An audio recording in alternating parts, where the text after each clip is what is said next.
흙을 빚어서 이제 그릇을 만드는 사람, 우리가 도공이라고 부르죠. 그리고 또 토기장이라고도 부릅니다.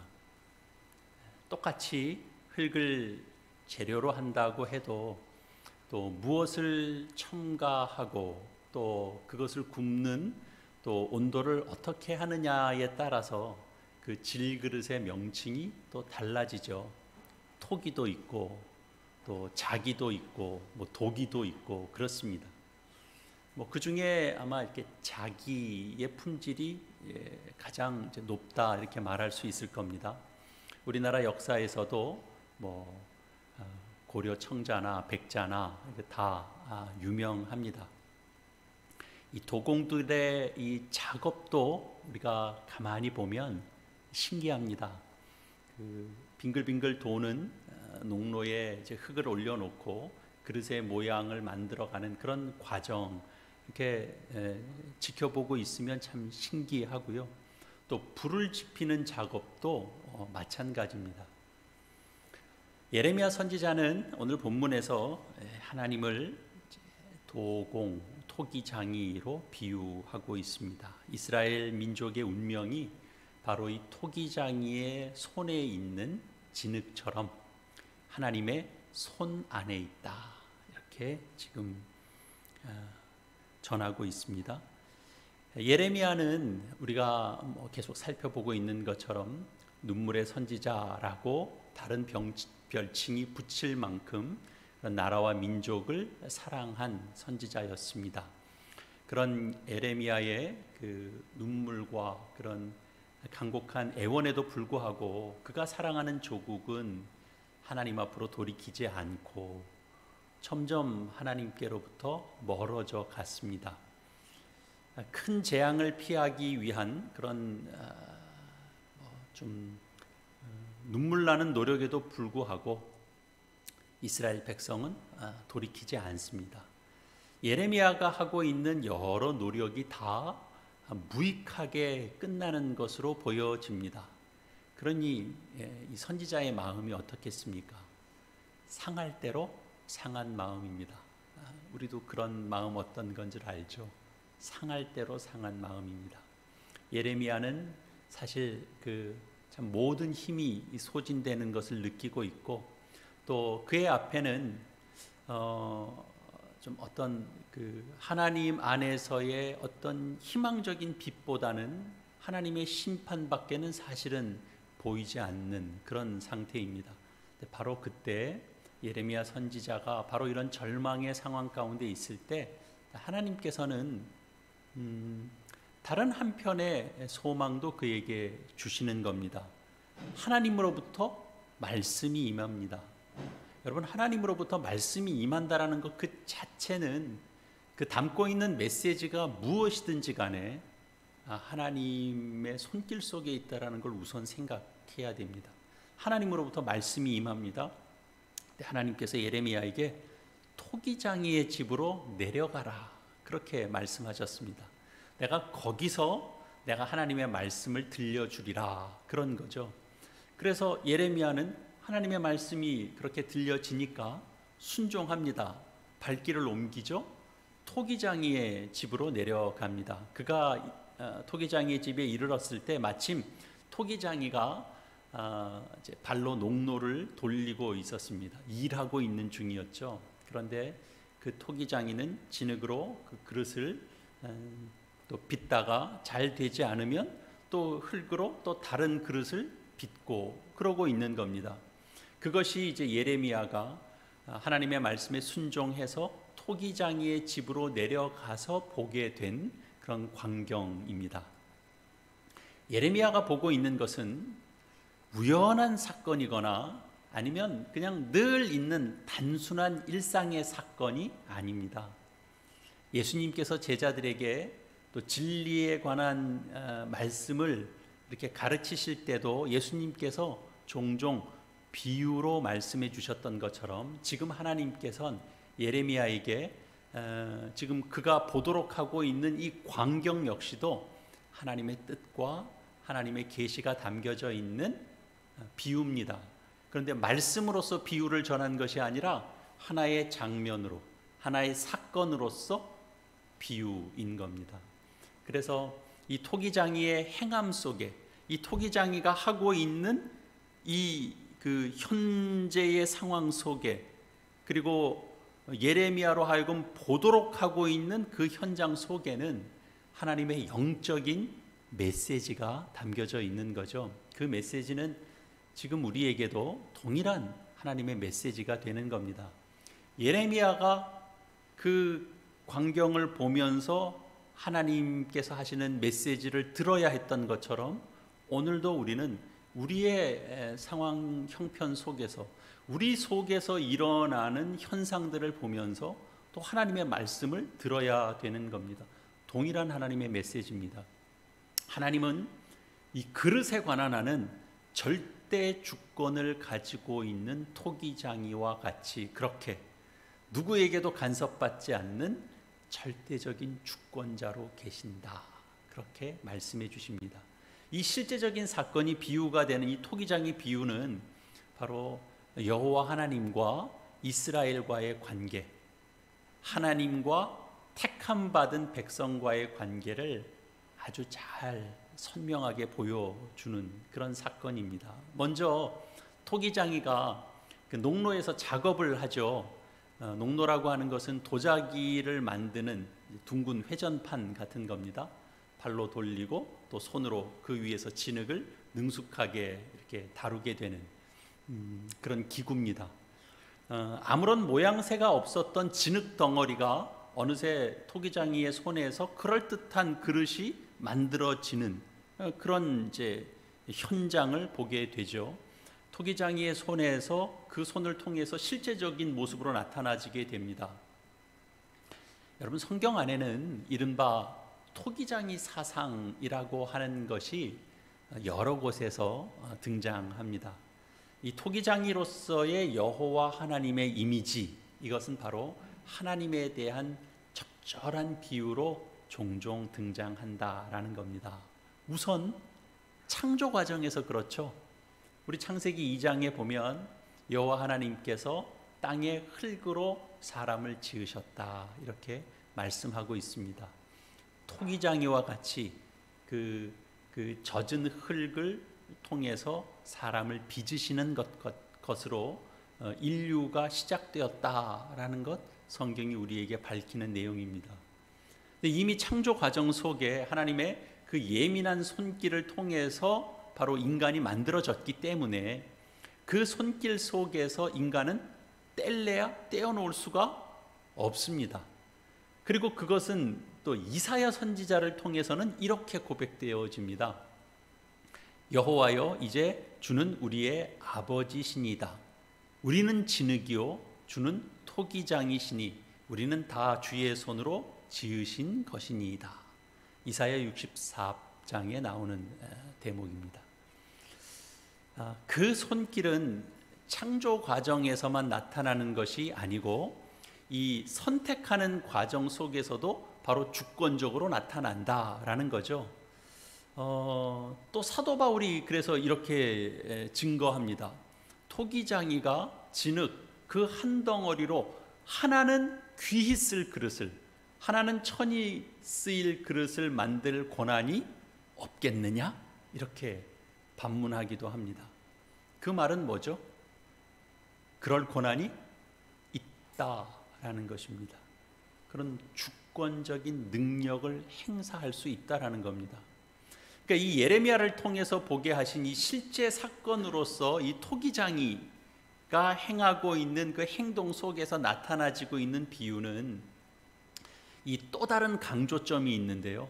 창조 과정에서 또 선택의 과정에서, 그리고 하나님께서 그를 내가 특별한 역할을 통해서 쓰기도 하고, 그리고 내가 달리 쓰기도 하는 그런 권한이 있다라고 이제 토기장이 비유를 통해서 성경이 우리에게 알려줍니다만, 이 예레미야가 보고 있는 하나의 사건으로서의 이 비유 속에서는 또 어떤 걸 담고 있냐 하면 창조, 선택, 그런 과정뿐만 아니라 심판의 과정 속에서도 하나님은 절대 주권을 행사하신다라는 겁니다.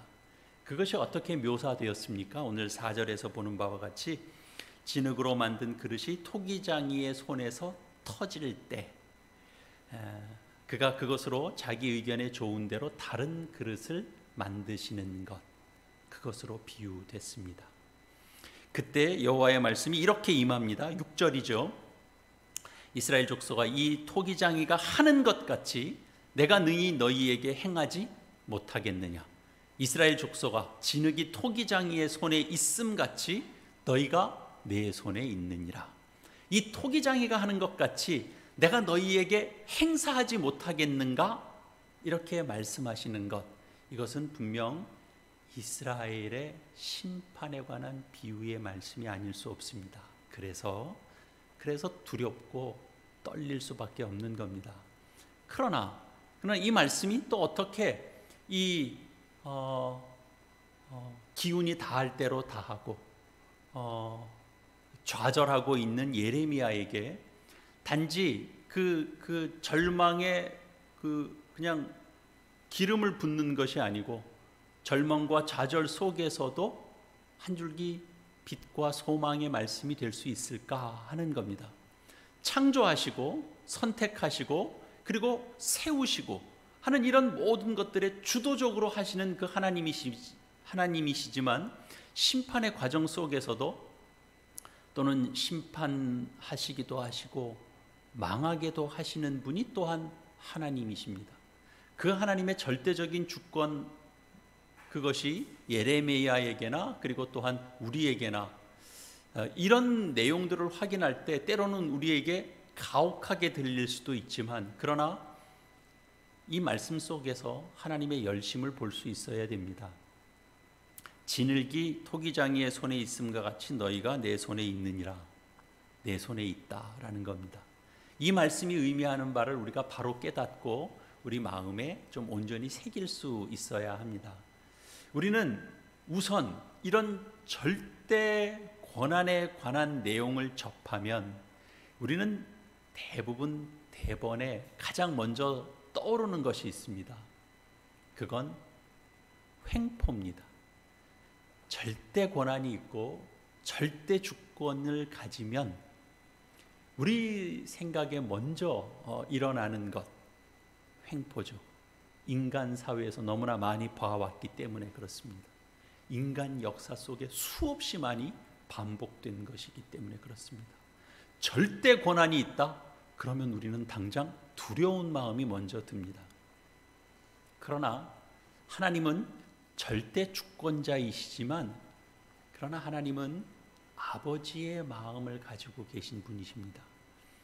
하나님의 모든 행동은 언제나 자녀를 다루시는 아버지의 사랑으로 그리하십니다. 창조가 그랬습니다. 그리고 선택의 과정이 그랬습니다. 그렇다면 심판의 과정 역시도 아버지의 사랑으로 그리하신다라는 거죠. 여러분, 이 토기장이 비유 속에서 등장하고 있는 것은 능숙함입니다. 능숙한 자를 의미합니다. 초보자이거나 뭔가를 지금 실험하고 있는 자가 아닙니다. 하나님은 인간을 빚으시는 최고의 토기장이십니다. 하나님은 자신의 작품을 못 쓰게 하는 그런 법이 없습니다. 가끔 우리 스스로 교만해서 우리가 토기장이의 역할을 좀 하겠다라고 나설 때, 그래서 우리의 인생을 내가 스스로 한번 만들어 보겠다라고 나설 때 우리는 종종 좀 아픔을 겪기도 하고 비극이라고 말할 수 있는 일들을 우리가 겪기도 하지만 하나님께서 망치는 법은 없습니다.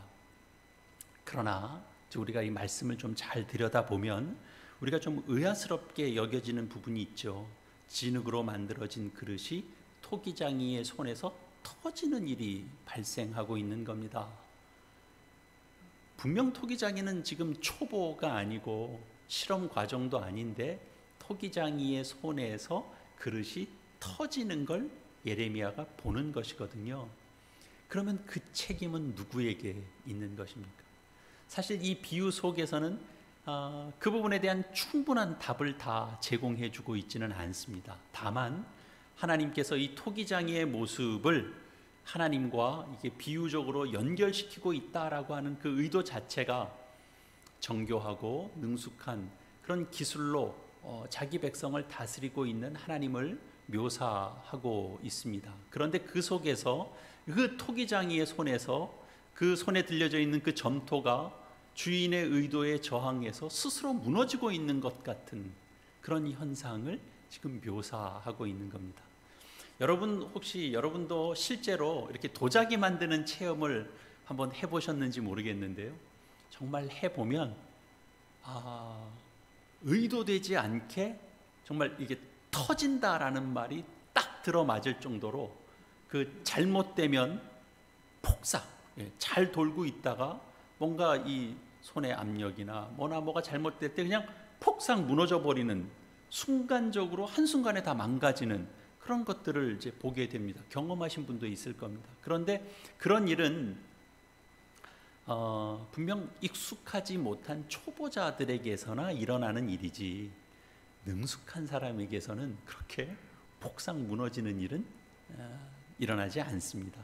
그런데 이 토기장이의 손에서 잘못되는 일이 있다라고 하면 매우 이례적인 일인데 그건 토기장이의 손에 있는 점토가 그 주인의 의도에 반해서 정말 저항하고 있을 때입니다. 그럴 때 터집니다. 이 진흙이 이 토기장이의 의도에 그 뜻에 고집스럽게 저항할 때 터지면 그 토기장이는 어떻게 하겠습니까? 그 진흙을 구석에다 다 내버리고 나서 새로운 점토로 다시 또 무슨 작업을 하나요? 여기 장면에서는 그렇지 않습니다.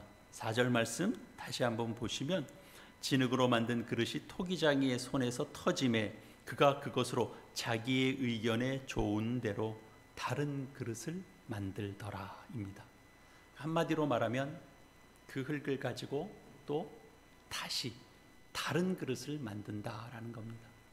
여러분 망쳤다고 해서 버리는 것이 아니라 다시 만드는 것, 이것이야말로 하나님의 특별한 은혜와 긍휼과 간섭이 아니겠습니까? 예레미야는 이런 사실을 어떻게 연결짓고 있는가 하는 것을 이제 예레미야가 배우게 됩니다.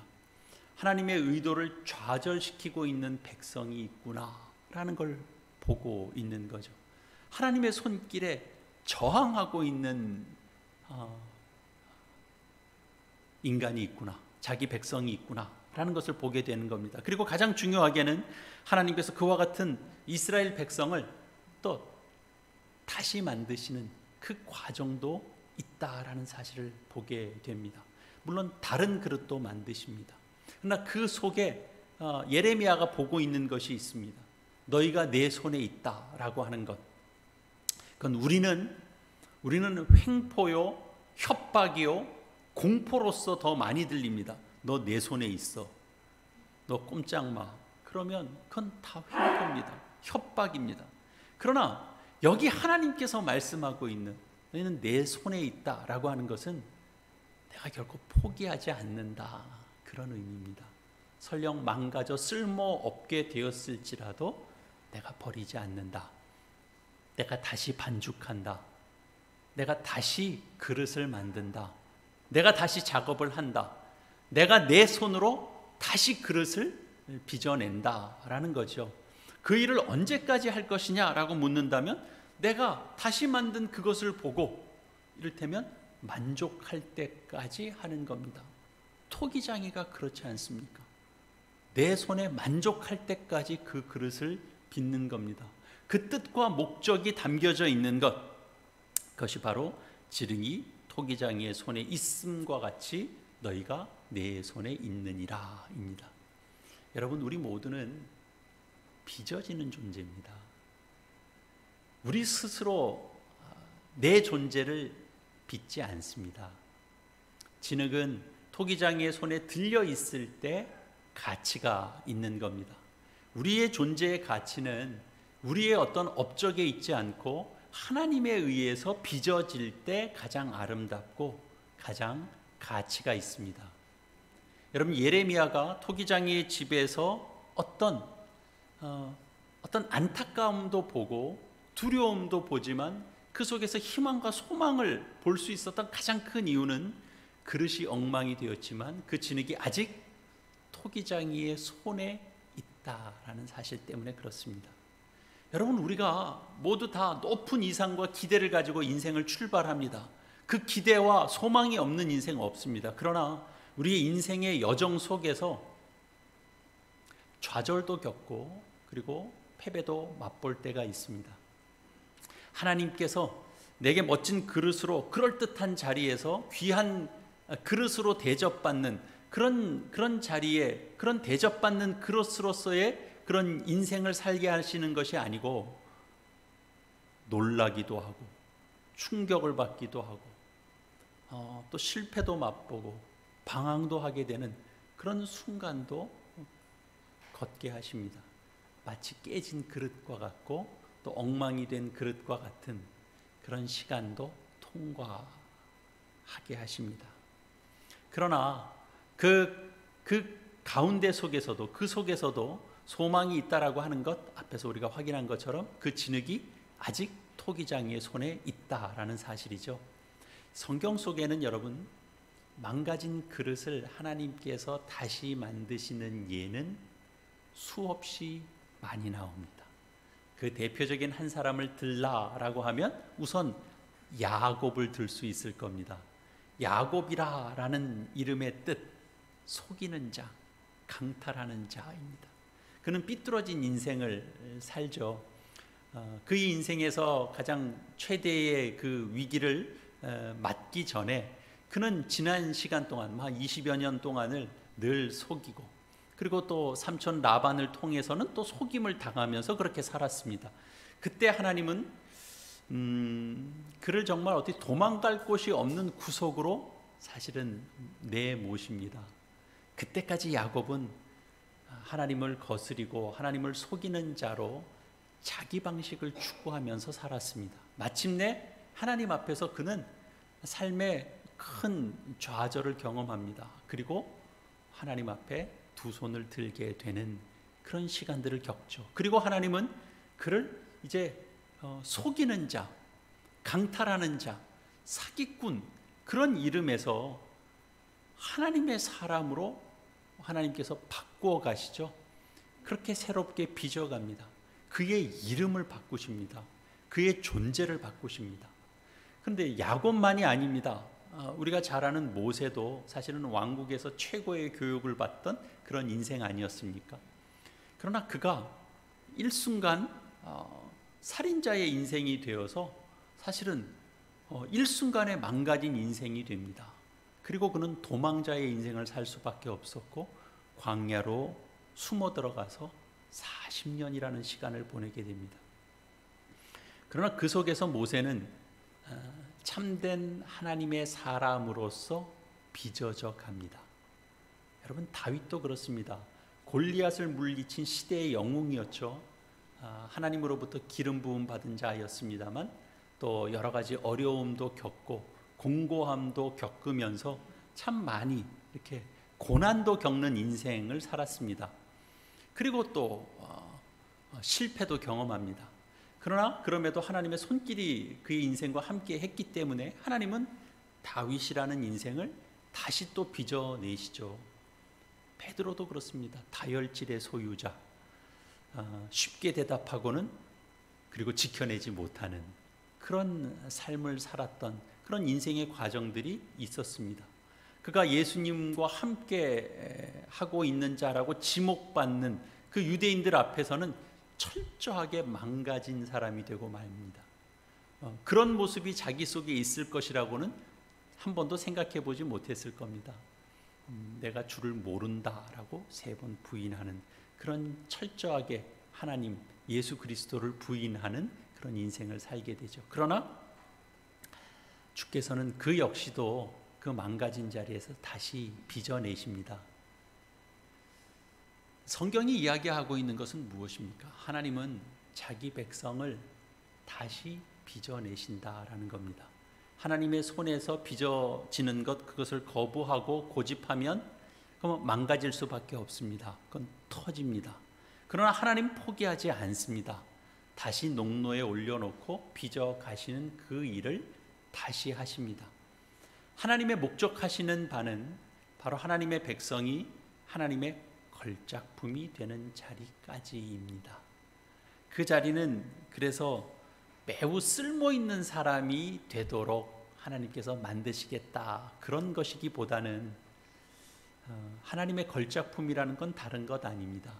하나님의 주권을 인정하고 하나님의 주권을 부분적으로 인정하는 것이 아니라 하나님의 주권을 온전히 인정하고 또 하나님의 그 간섭하시는 인생, 하나님은 늘 우리에게 선한 길로 인도하신다라고 하는 고백과 함께 그것을 자신의 삶의 주된 내용으로 삼고 살아가는 인생입니다. 하나님은 그렇게 우리를 빚어 가십니다. 그래서 토기장이는 완성된 그릇을 만들기 위해서 농로뿐 아니라 무엇을 또 사용하죠? 가마도 사용합니다. 가마라는 것은 불을 통해서 좀 다져지지 않은 것들을 다지는 그런 역할을 하게 되죠. 그래서 불 속에서는 그 불순물들이 제거됩니다. 타버립니다. 온도가 올라갈수록 진흙은 더 순수해지고요. 그 새겨놓은 빛깔이나 무늬나 이런 것들이 더 온전하게 달궈지죠. 그래서 걸작품이 됩니다. 그런 과정처럼 하나님의 손길 속에서 하나님의 백성들이 더 다져지고 온전해지고 더 순수해지고 그야말로 걸작품이 되어 가는 겁니다. 이 지점에 이르기까지 어느 누구도 토기장이에 하는 그 일을 방해할 수 없듯이 하나님께서 자기 백성을 빚어가는 것을 그 누구도 방해하지 못합니다. 하나님께서 빚어가시는 이 우리의 그릇 때문에 이 동일하게 새겨놓기를 원하시는 것이 무엇이냐 하면 바로 그 아들의 형상입니다. 예수 그리스도 끝까지 순종하시고 끝까지 섬기시고 끝까지 사랑하시는 그 주님의 형상이 우리 속에 이렇게 새겨질 때까지 토기장이로서의 하나님은 그의 사랑 안에서 우리를 빚어 가십니다. 하나님께서 우리를 빚어 가신다라고 하는 이 사실만큼 복음은 없습니다, 여러분. 뿐만 아니라 우리가 그 어떤 어려움이나 어떤 시험이나 어떤 유혹 속에서도 다시 설 수 있게 하는 힘의 근원이 바로 하나님께서 토기장이시다라고 하는 내용입니다. 여러분, 누구 앞에 서 있는가 하는 것 대단히 중요합니다. 히딩크 앞에 있는 축구팀 한번 여러분 생각해 보십시오. 그에게 조련되는 축구팀, 절망스러운가요? 우리가 경험적으로 알고 있기 때문에 우리가 기대가 됩니다. 우리가 지난 2002년의 감동을 기억하고 있기 때문에 지금은 또 다른 모습이겠습니다만 누가 히딩크 앞에 딱 축구팀이 서게 된다 그러면 기대가 되죠. 사람에게도 그런 겁니다. 그런데 여러분, 하물며 하나님이시겠습니까? 하나님의 절대적인 능력 앞에 놓여지는 존재라고 하는 것, 이게 얼마나 놀라운 것인가 하는 것을 다시 한번 기억할 수 있기를 바랍니다. 우리가 하나님의 사랑을 품고 있는 것이 아닙니다. 그 사랑의 하나님께서 우리를 품고 있는 겁니다. 그 어떤 경우도 우리를 좌절시키거나 절망시키지 않습니다. 하나님은 우리가 아픔을 겪지만 그러나 그 시간들을 통해서 하나님은 또 더 귀하고 복되고 아름답게 빚어내실 것입니다. 이스라엘 백성들에게도 그리하십니다. 그들이 겪는 고통의 시간은 분명히 있습니다. 그러나 하나님은 자기 백성을 버리지 않습니다. 다시 회복시키십니다. 복되게 하십니다. 그리고 영광스럽게 하나님 앞에서 하나님의 존재를 다시 한번 붙들고 의지하는 자들로 만들어 내시는 것이죠. 그 어떤 경우에도 우리 가운데 찾아오는 절망을 이기고 우리가 참으로 하나님 앞에서 존귀한 존재라는 것 회복하고, 그래서 주 안에서 회복된 인생으로 선한 일에 우리가 함께 힘쓰는 그런 저와 여러분이 다 될 수 있도록 하나님은 오늘도 우리에게 말씀으로 가르치시고 권면하시고 격려하시고 위로하시는 것입니다. 오늘 이 말씀을 통하여 예레미야는 지치고 힘든 과정 속에서도 한 줄기 빛을 봅니다. 여러분의 인생도 막막함의 연속일 수 있습니다. 그러나 하나님은 우리를 만드시고 붙드시고 빚어가십니다. 그 과정이 때로는 고통스러울 수도 있지만 우리가 하나님 앞에 내어 맡기는 인생이 될 때 하나님은 온전히 우리를 가장 귀한 그릇으로 만들어내실 것입니다. 그렇게 하나님께 내어 맡기시고 하나님의 그 절대 주권을 인정하시고 그 안에서 주의 만드시는 것 우리 기대하고 소망해 나가는 저와 여러분의 복된 인생이 되시기를 이 말씀으로 축원합니다. 기도하시겠습니다. 이 시간 우리 함께 주의 말씀 기억하시면서 우리 화음의 기도 함께 좀 드리시겠습니다. 잠시 동안 각자가 하나님 앞에 결신하는 마음으로 기도하시겠습니다. 주님,